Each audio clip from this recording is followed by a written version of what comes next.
From your 13ABC Election Night headquarters, we welcome you into Your Voice, Your Vote 2022.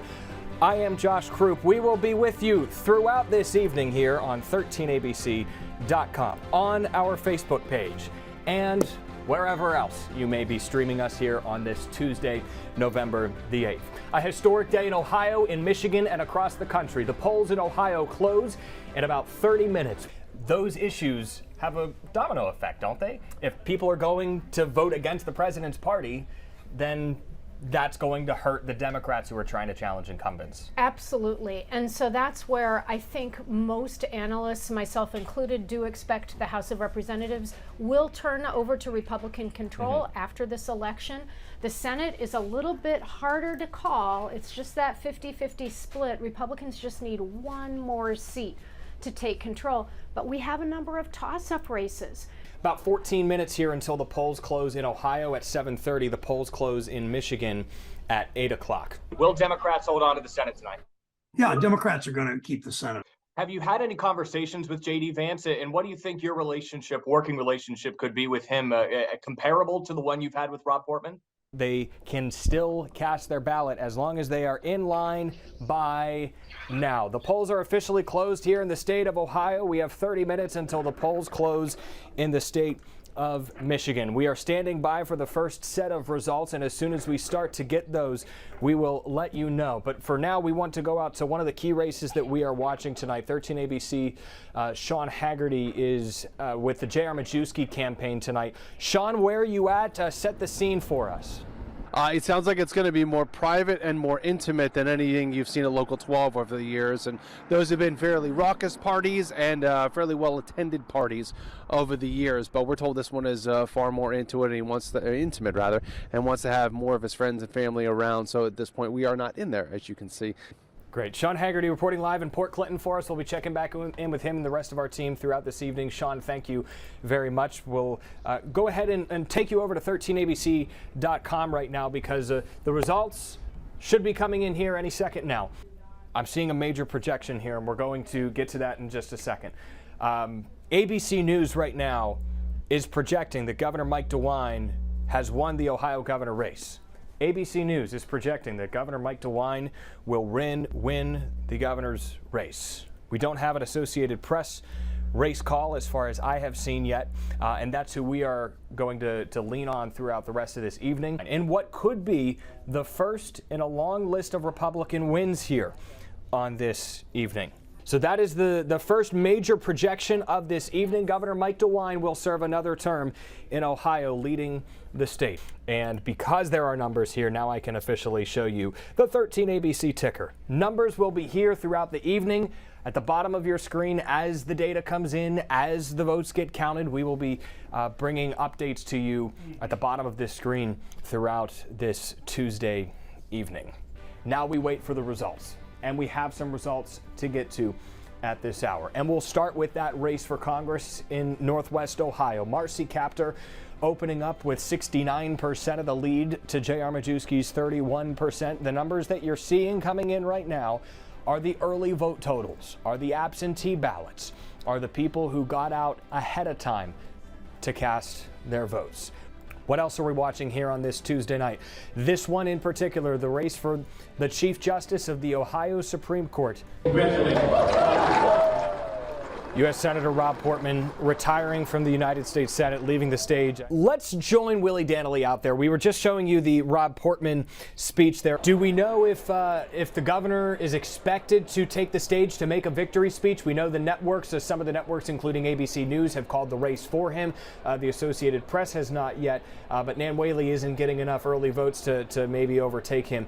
Do you know if the governor is expected to speak and give a congratulatory, celebratory speech there soon? That is the big question. There's been a lot of speculation in this crowd that he's going to be taking the stage at any moment. This is a look at the watch party for Marcy Kaptur. I had this picture up, so I wanted to bring it to you. She is expected to be here later this evening. She is not there now. I think other Democrats in the county are here. We saw a rally here earlier during this campaign season for Tim Ryan, and I do see some members of Toledo City Council, some Democrats there. So I'm getting caught up to speed on a couple other of races across the country here. Looks like things are going well for Democrats in New Hampshire. And if things go well for Democrats in New Hampshire, then they will be on a better path to retaking or to holding the United States Senate. Look at these numbers. The most expensive Senate races in the country going into this election day. Pennsylvania reigning supreme, more than $400 million when all is said and done. So that's a look at some of the down-ballot races here in the state of Ohio. We'll continue to circle back to those. Right now, though, as promised, I want to throw things out to 13abc's Carly Petrus. She has been with the Tim Ryan camp all night. Carly, we were just checking in with your comrade Willie Danley down in Columbus. You're just outside of Youngstown, Tim Ryan's backyard. Very spirited evening so far in Columbus. Republicans feel good about this. It's Tim Ryan with the early lead. Describe the mood for us there at Ryan HQ. Yeah, Josh, I mean, the party is just getting started here. Doors opened about an hour ago. Take a listen to what he told us whenever he was asked about not getting that Democratic support. We don't need them. Like, I'm going to get in without any national Democratic support. Outside of a precinct, the Secretary of State's Communications Office confirms that there was an individual who was carrying a firearm outside of a polling location. Law enforcement on scene said that this person was adhering to Ohio law. Ohio law now has open carry, constitutional carry. You don't need a permit. You're allowed to walk on the streets with a gun. The Secretary of State's office also says that law enforcement confirmed that this person left by about 6 o'clock, was there for a short time. We'll get to the people who are going to be potentially writing those state laws here in a moment or two. After we get you a little bit hyper-local, let's go into Toledo, let's go into Lucas County. Taking the stage now, let me turn you over to the Lieutenant Governor, who going to be celebrating a re-election win. Another key race alert just came down while we're waiting for the governor. Jim Jordan re-elected to the United States House of Representatives. Bob Latta also will win another term in Congress. First elected in 2007, secures another term after a victory tonight. Back to Columbus Live. There's no better place to live than Ohio. There's no better place to raise a family. There's no better place to start a business. There's no better place to grow a business. And right here in the Buckeye State, this is the place to be. They would keep a 4-3 advantage if they are able to win all three of these seats on this evening. Democrats desperately wanted to flip at least one of these seats, but it does not look like that is going to happen. And at this hour, it doesn't look like Democrats are going to win any of these statewide elected offices, something, again, that doesn't come necessarily as a surprise. I'm going to keep fighting for Ohio, and I sure hope you all will still join me. Thank you so much.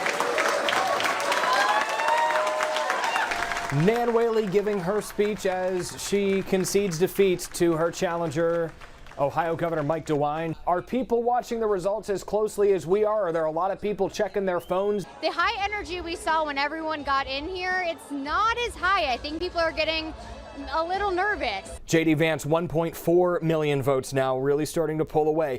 J.R. Majewski starting to close the gap a little bit here, but still trailing by some 23,000 votes to Marcy Kaptur. Donald Trump taking the stage at Mar-a-Lago. Let's listen in live. Back at this watch party in Columbus, it's Secretary of State Frank LaRose with a pretty substantial lead, 20-point variety over Democrat Chelsea Clark.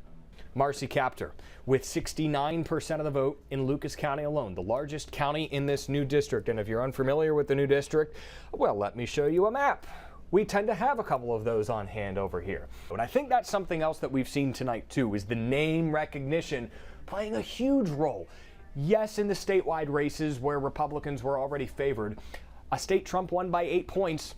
These incumbents are up by 15, 18, 20 points right now. We've been showing you pictures from throughout the night. This is live in Toledo. Marcy Kaptur getting ready to take the stage and address her crowd of supporters, just arriving to the Union Hall with a substantial lead. 2 hands up in the air, waving to her rowdy crowd of union members here in Toledo. Let's listen in to Marcy Kaptur. We take you live to UAW Local 12. Everyone's included, and there really is a big middle, and we need to find it not just for our state, but for our country. God bless you. Thank you so very much for being here. Congresswoman Marcy Kaptur giving her victory speech, UAW Local 12 in Toledo, and she has not been officially declared the winner by us yet. We have not projected this race to be final, but a substantial amount of the vote is in, 3/4 of the vote is in, and Marcy Kaptur has 56% of the vote share. So we will continue to monitor Marcy Kaptur's comments as she addresses the media, and we'll have more of those coming up tonight on Action News at 11. We are also monitoring the statewide Republican Party that's happening down, the party's party that's happening down in Columbus. All right, ladies and gentlemen, ABC News has officially projected that J.D. Vance will be the next senator from the great state of Ohio.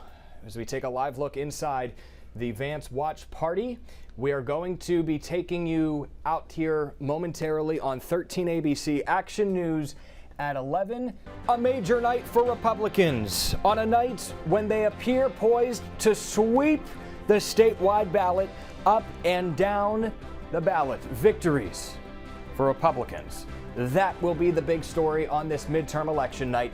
Good evening and thanks for joining us on Action News now on 13abc.com, our Facebook page and mobile app. I am Josh Krupp. Some key projections to deliver tonight, including in the race for United States Senate. ABC News projects that J.D. Vance will become the next United States Senator hailing from the great state of Ohio, defeating Tim Ryan, the congressman who has served in Washington since 2003, unable to take down J.D. Vance at this hour, trailing by 8 points. It has been Rob Portman in the United States Senate since 2011. It has been 652 days since Rob Portman announced that he would not seek re-election. 652 days ago, that set off a chain reaction of events that has led us to the point where we are tonight, that has led us to a J.D. Vance victory. It has been a bumpy road. It included a primary election that literally almost included a fist fight on a debate stage. It included an endorsement from former President Donald Trump 3 weeks before Election Day in April that likely led to J.D. Vance's victory on that May 3rd evening that has propelled him forward to victory today. J.D. Vance only secured 32% of the vote on that May 3rd primary election night. Tonight, he has 54% of the vote, winning over the Republicans who did not support him during that primary race, winning over voters, enough of them to put him in Washington, in a state that the former president Donald Trump won by 8 points in 2016 and 2020. 8 points. The margin of victory right now for J.D. Vance if these numbers end up holding. Tim Ryan has conceded in the race. Per reports, we are standing by live to hear from him. We are also standing by live to hear from the victor in this race, J.D. Vance, at Republican headquarters in Columbus, Ohio. We have seen every major Republican in the state who is on a statewide ballot here at this podium at some point tonight. The first being Governor Mike DeWine, who clinched re-election earlier this evening. Networks calling that race as soon as the polls closed at 7:30. And Governor Mike DeWine holding a commanding lead, 63% of the vote here in the state of Ohio. A big night for Republicans, up and down the ballot. Let's go further down the ballot as we talk about some more races. In the race for Attorney General, it's Dave Yost with 61% of the vote. That 6 at the front going to be a theme as we move down here. Secretary of State Frank LaRose, 60% of the vote. The auditor, Keith Faber, with 59%. The treasurer's race, the Supreme Court races, all of these races going in favor of Republicans here on this evening. Tim Ryan taking the stage in Youngstown, Ohio, to admit defeat in this United States Senate contest. I have the privilege to concede this race to J.D. Vance because the way this country operates is that when you lose an election, you concede. I said, you have got to take care of the working class people in this country. Congressman Tim Ryan admitting defeat in what has been a bruising battle in the race for United States Senate to replace Rob Portman in Washington. But the Associated Press and the networks have called the race for Marcy Kaptur 57% of the vote to J.R. Majewski's 43%. J.D. Vance is on the stage in Columbus. If I'm being totally honest with you, I think that we're going to continue to have some good victories all across the country. Whether you voted for me or not, the thing that I promise to do is go to the United States Senate and fight every single day for the people of Ohio. Thanks to you, we get an opportunity to do just that. I will never forget where I came from, and I will never forget the great people of Ohio. Thank you for this honor to serve you. I'll fight for you every day. God bless you guys, and thank you. Want to get to some more results because there are some projections coming in across the state of Ohio right now as we hit 11:50 p.m. We've already talked about this race and the governor's race. Dave Yost, the attorney general, will serve another 4 years. We're going to come back to his name in just a second. Frank LaRose, Ohio's Secretary of State, will serve another 4 years in that office. It is not moving day for Keith Faber either anytime soon. He will serve another 4 years. Robert Sprague will serve another 4 years as Ohio's treasurer. He wins re-election with 59% of the vote. Faber winning re-election with 59% of the vote. LaRose 60%. Dave Yost 60%. Mike DeWine, 63%. Large margins of victory for Republicans here on this election night. J.D. Vance, the slimmest of victories, 6 points now. It was 8. We'll see where the final number ends up falling. In Ohio's race for the Supreme Court, it has been called. Sharon Kennedy, the Republican, will be the next Chief Justice of Ohio's Supreme Court, replacing the Supreme Court Chief Justice who served longer than any other statewide woman, Maureen O'Connor. Reaching the age limit of 70, a conservative herself was the longest serving woman to hold statewide elected office in Ohio history. It will be Sharon Kennedy replacing her. Sharon Kennedy's challenger, Jennifer Brunner. Her term ends in 2027 on the Ohio Supreme Court. Kennedy's ends in 2026. Now Kennedy slides into the Chief Justice seat, and Governor Mike DeWine gets to appoint her replacement. Here is what Senator Sherrod Brown has to say about that. On J.D. Vance, he says, congratulations to J.D. Vance on tonight's victory. I look forward to working with J.D.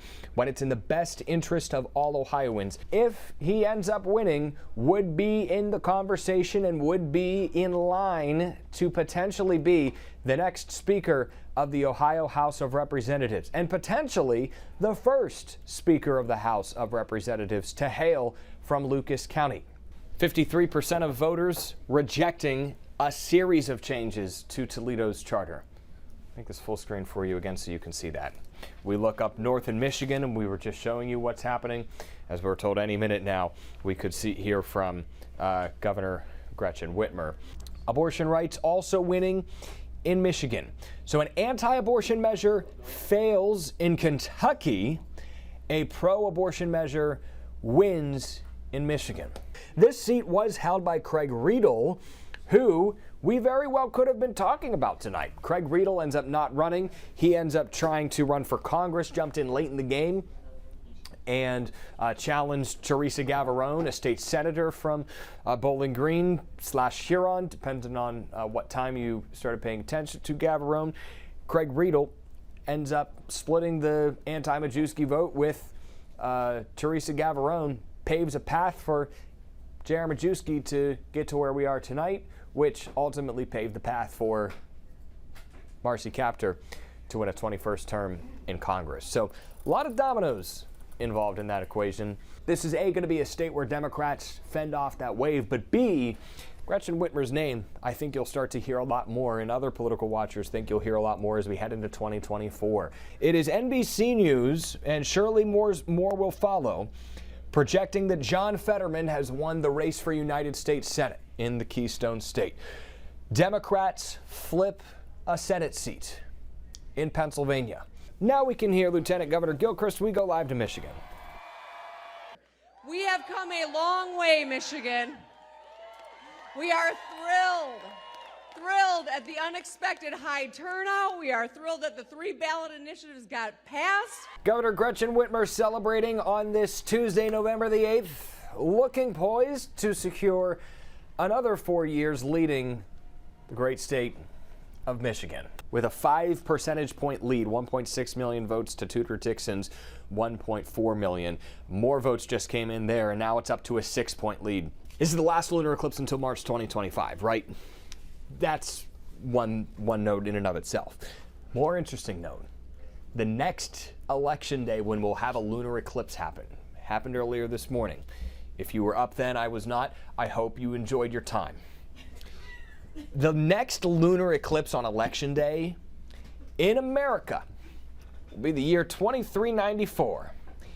If we still have a democracy by that time, we shall see. I ain't sticking around. This has been fun, and if you're still with us, I ask, number one, why? It's 1:15 in the morning. If you're genuinely interested in what's been happening, maybe you're just waking up and tuning in. Let's get you caught up to speed on what you have missed, because you have missed a little bit.